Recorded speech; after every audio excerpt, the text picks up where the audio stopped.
السلام علیکم ورحمۃ اللہ وبرکاتہ۔ قربانی کن لوگوں پر واجب ہے اور کن کے نام سے قربانی کرنا جائز ہے، کس کے نام سے قربانی کرنی چاہیے؟ جیسے جیسے عید الاضحیٰ بقرہ عید قریب آتی ہے، سب سے پہلا مسئلہ ہمارے سامنے یہ آتا ہے کہ ہم کس کے نام سے قربانی کریں، کس کے نام سے قربانی کرنی چاہیے۔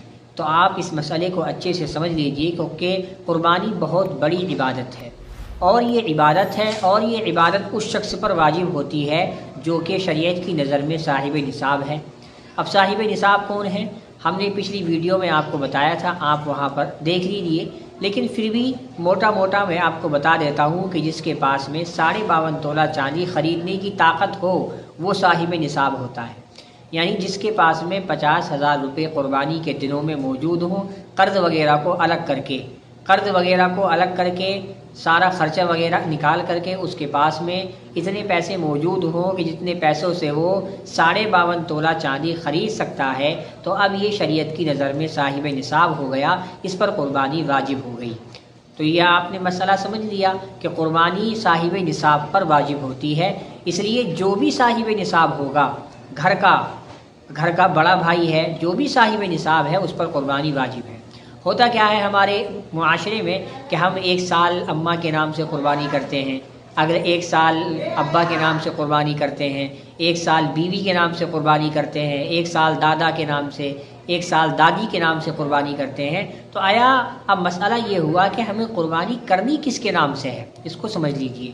تو جس کے اوپر جو صاحب نصاب ہے اس کے نام وہ قربانی کرے گا اپنے نام سے، جس کے اوپر قربانی واجب ہوتی ہے وہ قربانی کرے اپنے نام سے۔ اگر گھر کا بڑا بھائی ہے اور وہ صاحب نصاب ہے تو وہ اس کے اوپر قربانی واجب ہے۔ اگر اس نے اپنے ابا کے نام سے قربانی کر دی اور اپنے نام سے قربانی نہیں کی تو وہ گنہگار ہوگا۔ ابا کو تو ثواب مل جائے گا، ابا کے نام سے تو قربانی ہو گئی، لیکن وہ خود گنہگار ہوگا کیونکہ اس کے اوپر قربانی واجب تھی۔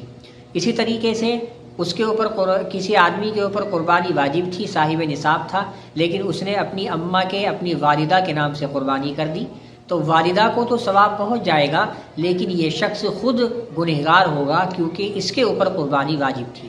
تو اس لیے سب سے پہلے اگر ہم صاحب نصاب ہیں تو ہمیں اپنے نام کی قربانی کرنی پڑے گی، اور اگر ہم کسی اور کے نام کی قربانی کرنا چاہتے ہیں، اللہ نے ہمیں آپ کو اتنا وسعت والا بنایا ہے، پیسے والا بنایا ہے، تو آپ اپنے نام کی بھی کیجئے اور ساتھ میں نفلی قربانی اپنے بھائی کے نام سے یا اپنی والدہ کے نام سے یا اپنے والد کے نام سے کریے، اس میں کوئی پریشانی کی بات نہیں ہے۔